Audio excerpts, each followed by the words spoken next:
Hello， 大家好，欢迎收看最新期节目，我是小渊。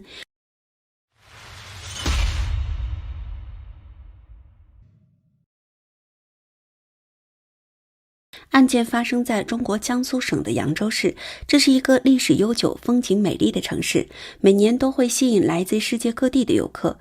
可今天我们要讲的事情，不是这个城市有多美，而是发生在这座城市的一个案件。女主人公那句狠话，你玩我，可是要付出代价的，时至今日依然如雷贯耳。这到底是怎么回事呢？一切还要从网上一封爆料帖子说起。2017年2月13日，社交媒体微博上的一篇帖子引起众多网友转发和热议。发布这篇帖子的人名为王艳茹，自称是黄道龙的儿子黄宇的前女友。在这篇帖子里，她实名举报了前男友黄宇道德败坏、行凶打人，名下巨额财产来源不清。这个黄宇是时任扬州市政府采购科的一个科长，一个官二代。在此后的多个帖子中，王艳茹公开了前男友一家这些年的腐败细节，其中包括前男友隐瞒婚姻事实，以有妇之夫的身份出轨于她的事情。不出意外，这种备受民众喜闻乐见的爆料，直接让当事人被推上舆论头条。在向民众抛下第一个深水炸弹后，王艳茹并没有停止发文。在接下来的日子里，有很多人通过直接或间接的方式给她发了大量和黄家父子有关的材料。在把相关证据向上移交的同时，她也不断在社交账号上更新动态，一篇接着一篇，内容一篇比一篇炸裂。作为一个女人，王艳茹能顶住压力，痛揭黑幕，被很多网友们称为前男友复仇者。本以为将坏人送进监狱就能让正义被伸张，可让人想不到的事情还是出现了。因为这些爆料帖子，王艳茹在2年后却被送进了监狱。出狱后接受了凤凰卫视的采访，阐述了自己不为人知的复仇之路。直到现在，他的复仇依然是进行时。这到底是怎么回事呢？在此之前，我们先了解一下他的背景。案发前，25岁的王艳茹是扬州市某家银行的信贷经理，工作和收入相当稳定。她皮肤白皙，五官精致，身材高挑，家境也相当优渥，家里经营着多家酒店，是个典型的白富美，是被很多女人羡慕的对象。拥有这样的背景，即便不在外面打拼，家里也足以让她下半生衣食无忧。和所有人一样，王艳茹在对未来充满期望的同时，也希望能收获甜蜜的爱情。2010年，在单位领导的介绍下，她认识了一位年轻男子，他就是黄宇，是当地官家机构采购科的时任科长。初次见面，两人给彼此留下了好感，随着交流的深入，还成为了恋人，一起同居。相识5年后，王艳茹希望能与男友结婚，成为合法夫妻。可是她的这个想法却没有得到男友家人的支持。首先是黄宇的父亲黄道龙，在王艳茹与黄宇交往期间，黄道龙曾明里暗里反对过，不愿她成为自己的儿媳妇。每次王艳茹向男友提及结婚的事情，男友总是以各种理由支开话题。黄家人的行为像是一根刺一样扎在王艳茹心上。慢慢的，王艳茹和男友的关系开始有了隔阂，期间还闹了一次分手。分手2个月之后，黄宇又来找王艳茹复合，多次软磨硬泡之后，王艳茹同意复合，但此后她再也没踏进过黄家。在当地一处公寓小区里，黄宇为两人置办了爱巢，此后他还把10套房产的房产证明和工资卡也陆续交给女友保管。王艳茹觉得这是男友内心对自己的补偿，可能是真心实意想回家了。可谁知道事情根本不像他想的那么顺利。2017年7月8日这天，两人爆发了前所未有的冲突，也就是这一次吵架掀开了一副单身女子硬杠前男友一家的反腐大剧。在发生冲突前几天，因为自己的轿车被送去保养，王艳茹借了男友的车辆外出办事。可在将车子还给男友时，男友却说轿车内有香烟味，怀疑女友背着他出轨，还大声怒骂女友。气不过的王艳茹出言辩解，结果直接被男友暴力殴打。事发后，王艳茹报了警，医生鉴定显示，王艳茹身上存在多处红肿淤青，已经构成了轻微伤。被相爱7年的男友如此殴打，王艳茹感到前所未有的寒心。情侣之间吵架是很正常的事情，可如果上升到肢体冲突，那就完全不同了。看着手上的伤痕，王艳茹思绪万千，她决定忍痛和这个男人分手。可让她万万没想到的是，一件更令人震惊的事情发生了。在做完笔录后，她从警员手中接过文件，准备签字时，却发现在男友的婚姻状态一栏中显示的竟是已婚。她睁大眼睛仔细看了看，上面的确是已婚。她马上反问值班警员，这内容是不是出错了？可警员告诉她，这些重要的个人信息是直接从系统调出来的，不可能会出错。言外之意是，黄宇确实是已婚。那一刻，王艳茹脑袋一片空白，许久都没有反应过来。等到意识稍微清醒后，她才意识到自己遇到了什么。不但被相恋多年的男友暴力殴打，还在不知情的情况下成为了破坏别人家庭的小三。那一刻，她觉得自己所有的自尊、自信和骄傲被黄宇打得一塌糊涂。直到这时，她才明白为何男友总是不愿提及结婚的事情。一番查证，黄宇确实是其他女人的丈夫。一时间，黄家人所有的态度都得到了解释。王艳茹查阅了前男友其中一张银行信用卡的消费记录，发现他平均1个月开房5次，都住5星级酒店，大多数是在上班时间。更多的朋友告诉王艳茹，黄宇不仅与一位女子保持有不正当关系。看着手机里昔日相爱时拍下的合照，王艳茹满腔怒火，你玩我是要付出代价的。这才有了我们前文中她在社交媒体上发文举报前男友的事情。男友的骗局被戳穿后，此前的爱有多深，现在就有多恨。为了让这个骗子和暴力狂付出代价，王艳茹开始了反击。她先是将自己身上的伤痕进行了拍照取证，并在医院做了鉴定，然后拿着证据到警局立案。可这个过程远比她想象中要难很多。在这期间，她不仅没等到前男友及其家属的任何道歉，还在9月时收到了当地警局的不予行政处罚决定书。为她鉴定伤情的医生告诉她，黄家找人了，你很难告到他们。王艳茹不服，继续举报，并用网络的方式将此事大肆散播，希望能用舆论为自己讨回公道。在舆论的影响下，2个多月后的2017年11月，相关部门终于对此事做出了撤销决定，责令相关部门重新调查处理。听到消息后，王艳茹欣喜若狂，以为自己终于打了一场胜仗。然而，残酷的事实却再一次给了她一个响亮的耳光。当地警方在调查后，只将黄宇关押了5天，除此以外再无其他。直到此刻，王艳茹才意识到自己即将面对的是怎样的一个局面。黄家人在当地的权力比她想象中要大很多。起初父亲也不认可她的行为，认为家里的脸面全被丢尽了。实际上，父亲说这话的目的更多的是害怕女儿被这件事彻底影响未来，尤其是婚姻。可俗话说得好，开弓没有回头箭。如果就此退缩，那以后自己肯定会被人狠狠踩在脚下。面对黄家在背后的各种小动作，王艳茹决定先从内部瓦解敌人。一番打听后，她联系到了黄宇的现任妻子，可对方却不愿相信。她觉得是王艳茹勾引了自己醉酒的丈夫，而这些说辞全都是出自黄宇之口。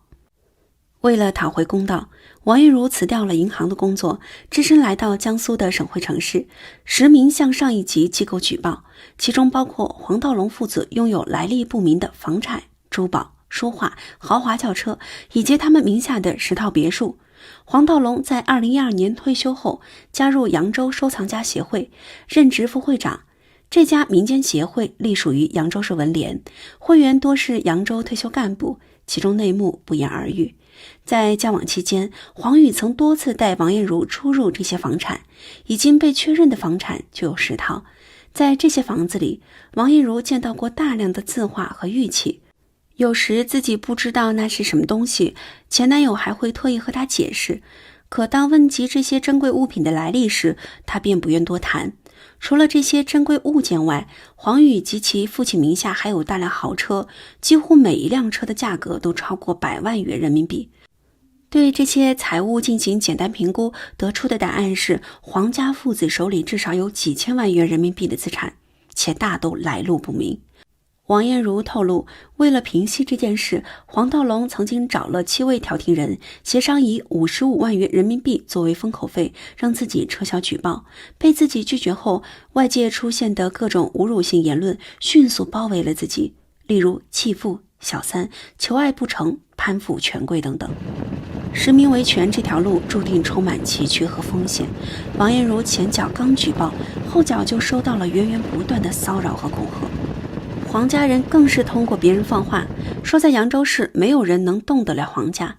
一些受雇于黄家的网络水军也在给王艳茹施压，说王艳茹是贪图黄家家产的无耻小三，见上位无望才反过来想搞垮别人。因为这些言论，王艳茹压力山大，差点患上严重的抑郁症。可她并没有被这些事情击垮，凭借着手上和前男友有关的消费记录以及恋爱时两人的记录信息，她整理了大量黄家父子违法违纪的实质证据。白天跑单位，晚上写材料，半夜排队上访，为的就是让黄家父子付出代价。2018年3月，她终于收到了她最想听到的消息之一，前男友的父亲终于落马，被判处10年有期监禁。王艳茹的父亲告诉记者，小女儿就是自己身上的一块肉，发生了这样的事情，她是无比痛心。在2018年时，女儿一度患上抑郁症并试图自杀。王艳茹给凤凰卫视记者出具的病历显示，她曾在多地就医，医生诊断一栏写着情绪低落、冲动悔悟、自残1年之久，初步诊断结果为双向情感障碍。由于女儿远在北京，王艳茹的父亲始终非常担心，怕女儿做出极端的事情。果然2019年元旦这天，女儿就因为服下过量安眠药后昏迷，所幸被及时抢救。从医院出来后，王艳茹直接回到出租房，继续举报之旅。这一次她的目标是前男友。1年后的2019年8月，前男友因为非法经营罪被判处2年有期监禁，线索正是来自王艳茹的举报。但即便如此，根据王艳茹的披露，在前男友的父亲落马前，她就相继把名下10套房产转到儿子名下，就算不出去工作，他们家依然有2000万元人民币的巨额财产。直到现在，他们这些财产到底是否已经被上缴国库，至今当局仍没收到确切消息。2019年9月7日，住在北京的王艳茹在自己微博上发了一条推文：我在北京搞了台复印机，打起资料起来可快了。言外之意就是我手上还有很多举报资料，站在黄宇背后的那些人，你们敢再保护黄宇，我就让你们全部进监狱。可让王艳茹没想到的是，在同一天，她就被警方从北京带回到扬州，理由是涉嫌非法经营。根据检方公开的资料，王艳茹4次使用 POS 机违法套现，其中为前男友套现的金额多达610多万元人民币，为自己套现的多达110万。但对于这些数额，王艳茹只承认其中的98万。她 POS 机违法套现这件事正是前男友向警方举报的。原来这些年黄宇父亲收下的不法之财不计其数，在被警方带走的那一刻，他就知道这些事情会被查出来。最好的防守就是进攻，没有人比黄宇清楚这些年自己父亲究竟收了多少黑色利益。他也很清楚地知道，自己这些年做的事情早已经构成犯罪，如果坐以待毙，等待他的将是数年牢饭。于是他选择拉前女友下水，而前女友也确实曾用信用卡进行刷卡套现。最后王艳茹被判处3年监禁。站在黄家背后的那些人能够借此机会捂住这颗随时会爆炸的炸弹。在王艳茹被判刑后，她的父亲王元凤接过了女儿的重任。王元凤告诉记者，自从女儿出事后，因为众所周知的原因，自己的旅游公司被迫关停，客栈也无法继续经营，每年都要亏损几十万元人民币。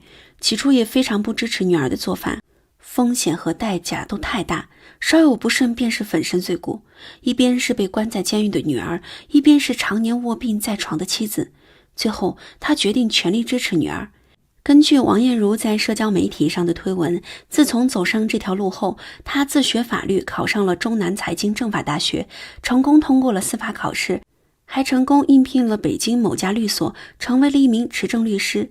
王艳茹表示，在开始举报前男友父子之前，自己在扬州过着安逸的生活，在银行有份稳定的收入。为了上访举报，自己只能选择辞去工作，关闭自己名下的餐厅和农家乐。凤凰网记者采访王艳茹在北京租住的地方时，发现屋内除了一只小狗、一些必需的生活物品外，她几乎没有什么私人物品。王艳茹表示，考虑到在北京身份的特殊性和之前曾被神秘人半路截访的经历，她随时准备拎着箱子走人。她简单算了一笔账，算上住房和每天在外面跑腿办事的费用，每天最少要200-300元人民币的支出。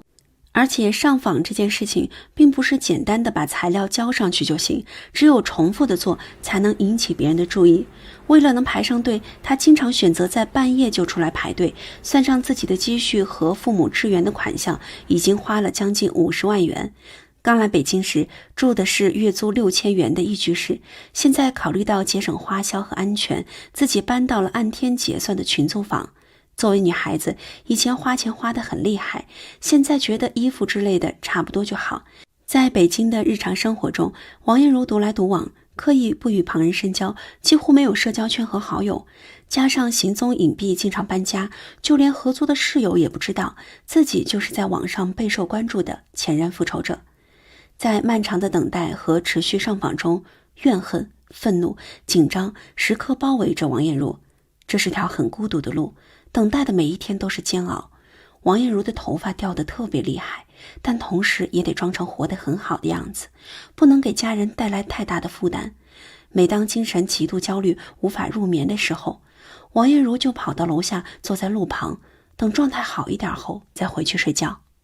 2024年4月1日，王艳茹在社交媒体上发文，表示自己的状态在逐步恢复中，目前正在以寻衅滋事罪追究前男友等人的责任。她再次回答了很多网友的疑问，为何事情过去这么多年后还是没放下。她说自己从小就是个没有多大想法的人，从未想过离开扬州，觉得自己的生活就是在银行工作，嫁个稳定工作的，仅此而已。但现实偏偏打破了这些想法，自己现在做的一切都是为了一个女人的名誉。前男友夫妻2个人明明是过错方，居然在网上用各种小号侮辱自己。如果当初前男友没有欺骗自己，没有殴打自己，如果他们夫妻2人没有用数个网络账号侮辱自己，所有的悲剧都不会发生。待你一身求医，我便恩怨放下。这是王艳茹在抖音账号上的签名。王艳茹说，如果没有2017年的变故，她宁愿每天过着上下班的简单生活，做一个在家看电视等老公回家的小女人。她希望以长达2年的告状生活能早日落下帷幕，然后回家找份新的工作，照看父母。回顾过去的10几年，王艳茹写下了这样一段话：20多岁认识渣男，7年婚恋感情，6年生死大战，整整13年。一个女人用最宝贵的13年换一个真相，换一个尊严。我是小渊，我们下期再见。Hello， 大家好，欢迎收看最新一期节目，我是小渊。今天我们来讲位美国大叔的故事，故事内容非常精彩，制作不易，希望大家看完后长按点赞键支持一下。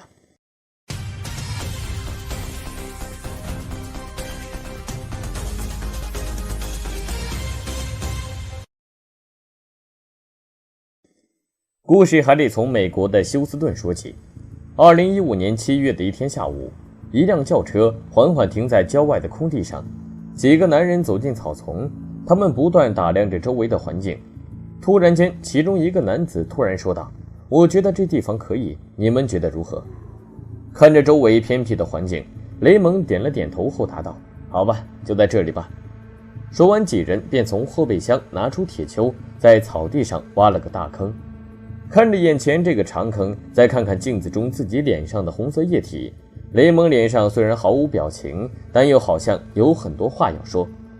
或许是看出了雷蒙的心绪，旁边的男子拍了拍他的肩膀说道：“兄弟，我能理解你，如果你想改变主意，现在还来得及。”在深吸一口气后，雷蒙跳到了坑里，然后脱掉了上衣和长裤，双手放在背后，把脸侧了过去。就在雷蒙闭上双眼几秒后，草地上响起了清脆的相机快门声。做完这一切后，几个男人匆匆驾车回到了城里，沿途中还把沾满红色液体的袋子丢到了垃圾桶中。几天后，雷蒙在外地上学的女儿米娅回到家中，还没来得及把书包放下，他就直接来到了父亲卧室门前。他恨不得把5天的校园生活压缩在几分钟内，然后跟父亲一起分享。可里里外外找了个遍，米娅都没看到父亲的身影。吃了闭门羹的米娅来到了父亲的健身房，可依然找不到人。该不会又去外地了吧？米娅一边按下父亲的手机号码，一边嘀咕道。可奇怪的是，连续打了好几个电话，对方都没人接听。说好这周末一起去逛商场的，怎么又不见人影了呢？就在这时，继母多兰蒂斯从办公室里走了出来，放下手中的话筒，米娅朝继母喊了一句：“喂，你知道我老爸上哪儿了吗？”听到米娅毫无礼貌的言语，继母上一秒的春风满面的好心情立即就变成了乌云密布的大暴雨。喂什么喂？小小年纪一点家教都没。看到继母满脸不爽，米娅故作礼貌的回应：“这位美丽的阿姨，您知道我爸爸去哪儿了吗？”怎么他的手机一直打不通啊？听到这虚情假意的语气，继母直接回了一句：“不知道，你老爸最近老是3天2头就不见人影。”回到家里后，米娅一直待在客厅里等待父亲，可直到当晚半夜12点后，父亲雷蒙依旧没回到家中。次日早上，像往常一样，多兰蒂斯早早来到了健身馆，开始了新一天的营业。可奇怪的是，这天依旧没有丈夫雷蒙的消息。核对完上周的账单后，多兰蒂斯来到了办公室窗前，透过窗户，她静静地看着窗外的各种健身设施，俨然一副心事重重的样子。由于一直无法和父亲取得联系，女儿米娅选择了报警求助。在初步排查雷蒙住所后，探员来到了雷蒙的健身馆。面对突然到来的探员，多兰蒂斯似乎有点不知所措。她告诉探员，自己这几天也无法联系上丈夫雷蒙，加上一直忙于核对健身馆的账单，所以一时间也没太在意。也许丈夫是临时去外地了。话音刚落，继女米娅立即反驳说，如果我父亲去外地，他一定会和我说的，因为我们约好这星期要去商场购物的。米娅的这番话立即让探员闻到了奇怪的味道。在接下来的交谈中，妻子多兰蒂斯承认自己前几天和丈夫发生口角，每次吵完架，要么就是自己离家冷静几天，要么就是丈夫，所以这次对丈夫几天没回家的事情还真的没怎么放在心上。由于没有充足的证据表明雷蒙遭遇不测，探员在走了一遍流程后便回到了警局，只剩下满脸疑惑的女儿以及在办公室继续处理事务的继母。可仅仅过了1天，探员便又再次登门拜访，只不过这一次探员的行为惊呆了所有的人。从警车上下来后，探员直接走进多兰蒂斯办公室，左手一晃，一张紧急拘捕令便展示在他眼前。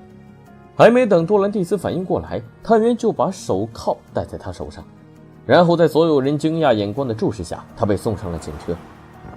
来到警局后，多兰蒂斯非常激动，他不断大声喊叫，为什么抓我？这时探员拿出手机，当着多兰蒂斯的面给他放了一段视频。视频里面的主人公不是外人，也不是丈夫雷蒙，而是昨晚坐在皮卡副驾驶上的自己。看到这个画面，多兰蒂斯立马安静了下来，他根本不敢相信警方居然会有这段视频。视频拍摄于7月22号当晚，内容是多兰蒂斯和一位男子在皮卡上的对话。交谈中，车上的男子透露，自己已经让你丈夫雷蒙永远闭上了眼睛。为了让多兰蒂斯相信，男子还用手机展示了雷蒙躺在长坑里的照片。看到丈夫头上的红色血滴，多兰蒂斯不但没有丝毫悲伤，还反倒如释重负。她从包里拿出3000美元现金以及一些零碎的珠宝，作为最终酬劳交给了男子。视频播放结束后，探员又拿出了几张雷蒙躺在坑里的照片，告诉多兰蒂斯，当晚皮卡上的那个所谓的杀手其实是他们派去的卧底。看到这一切，多兰蒂斯才冷静了下来。那这件事情到底是怎么回事呢？为何这位妻子要雇别人杀害自己的丈夫雷蒙呢？这说起来又是件狗血的事情。案发8年前， 40岁的雷蒙在美国伍德兰市参加一场拳击比赛，赛后在朋友的邀请下，雷蒙来到了当地一家俱乐部出席晚会。在这里，他遇到了多兰蒂斯。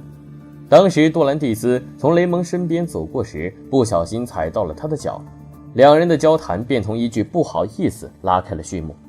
当时33岁的多兰蒂斯身材高挑，搭配一袭红色吊带长裙，更是非常亮眼。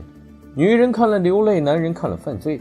正如那首歌曲《龙卷风》唱的那样，爱情来得太快，就像龙卷风。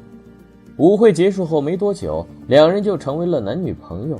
然而讽刺的是，也正如这首歌所唱的那样，没过多久，雷蒙就陷入了危险边缘。热恋2年后，带着各自的孩子，雷蒙和多兰蒂斯走进了婚姻的殿堂。在丈夫的帮助下，多兰蒂斯和前夫的2个孩子以及她在墨西哥的母亲先后获得了美国的绿卡。面对突然到来的继母，雷蒙和前妻所生的几个孩子多少有点抵触，还经常因为各种小事发生矛盾。但雷蒙觉得这些都是小问题。在双方的共同努力下，婚后1年，雷蒙就开了一家大型健身馆。丈夫雷蒙作为拳击爱好者，在健身馆里经营着以拳击为主的业务，妻子作为健身爱好者，则经营着健身方面的业务，男女搭配，干活不累。没过多久，健身馆1个月的纯利润就达到了2万美金，一大家人也搬进了大房子。回想当时带着2个孩子刚来美国的场景，从清洁工、服务员到按摩技师，再到现在开豪车住豪宅的健身馆老板娘，多兰蒂斯感慨万千，仿佛眼前发生的一切就好像一场梦。不过后来的事情证实，这还真的是一场梦。这种幸福的小日子还没享受几年，多兰蒂斯和丈夫雷蒙吵架的频率便越来越高。起初雷蒙觉得妻子和自己孩子沟通不畅，主要原因是双方存在年龄的隔阂。可后来雷蒙发现，妻子对自己孩子似乎总有所偏见，同时妻子花钱的习惯也是越来越没节制，商场走1圈，腰包瘦3圈。随着越积越深的矛盾，两人的争吵逐渐升级为推搡。每当和朋友闲聊时，多兰蒂斯都会向外人控诉雷蒙对自己的虐待，包括总是殴打自己，强行和自己发生关系等等。这样的男人不要也罢。作为外人，对于夫妻的矛盾，往往会先站在妻子一方，左邻右舍都劝雷蒙，你还是不是男人？怎么可以这样对你老婆？大家本以为夫妻俩床头打架床尾和，可雷蒙夫妇2人却直接打到了法庭上。2015年3月，多兰蒂斯正式提出离婚诉讼，认为丈夫在婚内期间存在严重的暴力倾向，所以要求丈夫净身出户。看到妻子去意已决，丈夫雷蒙也只能同样请了律师。他向法庭表示，虽然自己的确和妻子发生争吵和推搡，但不存在妻子说的暴力虐待。例如那扇门的确是自己打坏的，但当时纯属是因为在气头上。至于妻子所说的家暴，那是从来没有的事。我雷蒙就算是打空气，也不会打女人。就这样，双方来来回回扯了3个多月，这让多兰蒂斯很不耐烦。老娘就想离个婚，怎么就这么多破事？待在办公室里，多兰蒂斯觉得要想斩乱麻，那就得用快刀。于是一个雇凶杀人的想法就产生了，可上哪儿去找杀手呢？就在他苦苦思考之际，健身房的常客莫多走了进来。交谈中，多兰蒂斯告诉他自己最近遇到一个棘手问题，需要1名杀手才能解决。莫多一听，哎呀姐，您这是开玩笑的吗？这不是你墨西哥老家，不是啥问题都能用突解决的。不过如果你实在想这样做，也不是不可能，只不过要花点小代价。被穆多这么一说，多兰蒂斯立即睁大了双眼。他把办公室的门关上，然后直接把穆多拉到角落里。这时穆多连忙说道，姐，我可不是随便的人，再说了，等下被你老公撞见就不好了。多兰蒂斯直接从抽屉里掏出500美元，将其放到穆多手中，然后说道，只要你能帮我这个忙，事后额外有赏。看到白花花的钞票，穆多立马转变了态度。可接下来他怎么也想不到的是，多兰蒂斯要杀的人居然是她的丈夫雷蒙。听到这个名字后，穆多觉得这500美元顿时就不香了。从办公室出来后，穆多越发后悔自己掺和在这对夫妇俩的矛盾中。这墨西哥的妹子就这么狠的吗？太可怕了。但他还是很快冷静下来，并偷偷向雷蒙告了密。说你最好小心点，因为你老婆要找人杀你。听到这话的雷蒙怎么也不敢相信，他甚至怀疑穆多在撒谎，因为穆多此前就是个古惑仔。雷蒙反问穆多，你这家伙是不是最近又干啥坏事了？要是缺钱就直接说，别开这种玩笑。可穆多一脸冤枉地说道，哥，您看我像是在撒谎吗？要是没有您当年对我的扶持，我穆多哪能活到今天？确定妻子的确有这个念头后，雷蒙和穆多一起到警局报了案。听完两人的讲述后，探员翻了一个白眼儿，这两人不会有妄想症吧？但一看雷蒙的社会信息，发现他也算是当地有头有脸的人物，经常帮助社区举行各种公益活动，的确是个正常人。雷蒙告诉探员，他的诉求很简单，只想赶走妻子这个定时炸弹。几经商议之后，警方和雷蒙两人计划来一次钓鱼执法。警方会派出一个假装杀手的卧底探员，然后用伪造的尸体照片套取多兰蒂斯的口供，以此作为法庭上的起诉证据。这便有了前文中在郊外挖坑和多兰蒂斯被捕的事情。案发1年后的2016年10月，德州康罗地区法院作出判决，判处多兰蒂斯2级谋杀罪名成立，下半辈子的20年都得待在监狱中。穆多之所以会告密，主要还多亏了雷蒙之前的善举。雷蒙告诉记者，自己从小就对拳击非常感兴趣，17岁时便成了一名职业拳手，在后来很长一段时间内靠打拳为生。但慢慢的他就发现，即使自己想一心一意打拳，但总会遇到打假拳等各种事情。短短几年中，雷蒙见识了社会各种丑陋的一面，这完全脱离了自己的本意。后来他离开了故乡，靠着经营健身馆逐渐积累了一笔财富，并经常为社区创办公益的青少年拳击项目，主要就是拨正那些误入歧途的古惑仔，而穆多就是其中一个。不但如此，雷蒙还经常在生活上帮助他，偶尔让他来健身馆帮忙训练下学员，然后支付一定的酬劳。也正是因为如此，穆多才无意中获悉了妻子多兰蒂斯的阴谋。妻子被判入狱后，雷蒙写了一本书，名为《我在自己的坟墓上行走》，里面详细记载了自己假死获取妻子阴谋证据的过程。雷蒙接受媒体采访时透露，到了今天，他已经不再怨恨妻子的诽谤和阴谋，唯一让他印象深刻的是那天躺在长坑里的感受。虽然只是假死，但妻子的狠毒却好像让自己真的走进了地狱。如果没有穆多的告密，也许那天荒地里响起的就不是相机的快门声了，而是带血的枪声。我是小袁，我们下期再见。